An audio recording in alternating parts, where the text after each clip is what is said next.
Bonjour à tous. Pour information, la documentation technique est disponible en pièces jointes dans le mail qui vous a été adressé. En cas de problème, n'hésitez pas à contacter notre support technique au 01 43 34 90 94 ou par mail à l'adresse support@plb.fr. Dans cette vidéo, nous apprendrons ensemble comment installer et utiliser LogMeIn afin de pouvoir accéder à un ordinateur à distance. Nous voici sur la page d'accueil du lien qui nous a été communiqué. Pour nous connecter, cliquons sur le bouton Login en haut à droite de la page.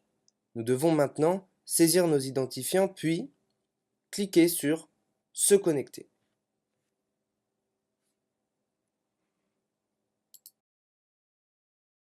Il faut ensuite nous connecter à l'ordinateur stage-pc comme indiqué dans le mail en appuyant sur le lien Menu principal.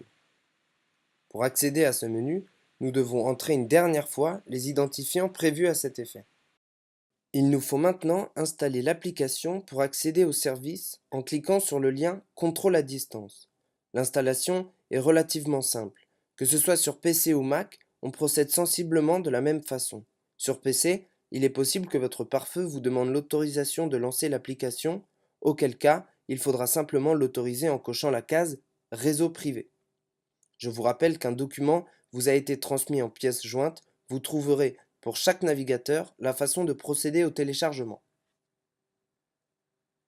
Nous avons désormais accès à l'ordinateur à distance. Notez que le formateur, durant toute la session, aura la possibilité de prendre le contrôle de la machine pour éventuellement vous corriger ou pour effectuer d'autres actions. Pour pleinement utiliser la plateforme de contrôle à distance, une barre d'outils propose plusieurs fonctionnalités. Personnalisons-la afin de faire apparaître plus facilement toutes les options.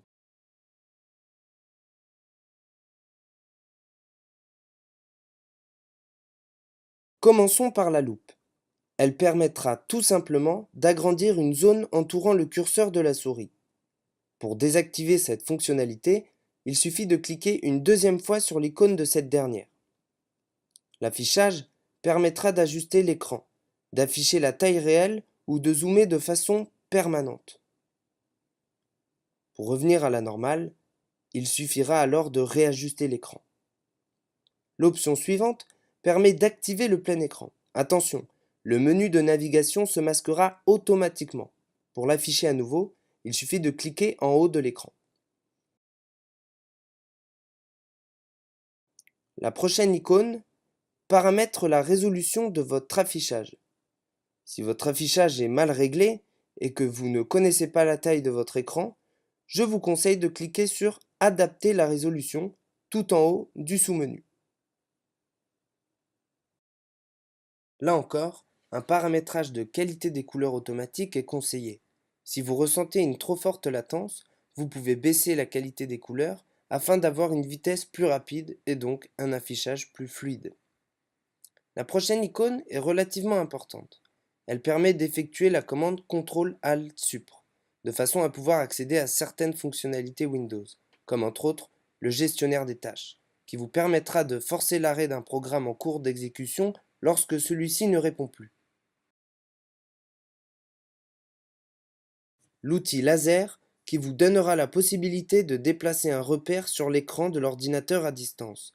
Très pratique lorsque vous voudrez montrer quelque chose à votre interlocuteur. L'icône bulle ouvrira une barre de discussion dans laquelle vous pourrez transmettre et recevoir des messages de votre interlocuteur.